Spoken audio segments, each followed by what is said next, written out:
Marekani imeanzisha mashambulizi mapya ya anga dhidi ya maeneo ya Bandar Abbas, Qeshm na Silk nchini Iran, hatua ambayo imetajwa kuvunja makubaliano ya kusitisha mapigano kwa muda wa siku 7 ambayo yalikuwa yamefikiwa wakati wa kipindi cha mazishi ya kiongozi mkuu wa Iran Ayatollah Said Ali Khamenei.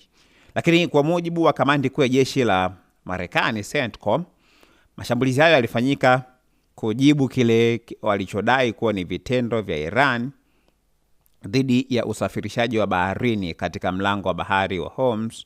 Mashambulizi hayo ambayo yameongeza wasiwasi mkubwa kuhusu kurejea kwa mapigano makali katika eneo la Mashariki ya Kati. Na wakati huo, mamia ya maelfu pia ya waombolezaji wamejitokeza katika mji mtakatifu wa Najaf nchini Iraq kushiriki msafara wa kuaga mwili wa kiongozi wa Jamhuri ya Kiislamu Ayatollah Said Ali Khamenei, huku jeneza lake likipitishwa katikati ya umati mkubwa wa wananchi ambao walikuwa wakitoa heshima zao za mwisho. Hiyo imeibua pia hisia mpya kwa upande wa wadau mbalimbali na wachambuzi wa masuala ya kisiasa, wakihisi kile ambacho kimefanyika ni kama kukiuka makubaliano ambayo walikuwa wamekubaliana kati ya Iran dhidi ya Marekani kuhusu kusitisha kwa mapigano hayo kutokana na kile ambacho kinaendelea kwa maana ya mazishi ya kiongozi mkuu wa Iran.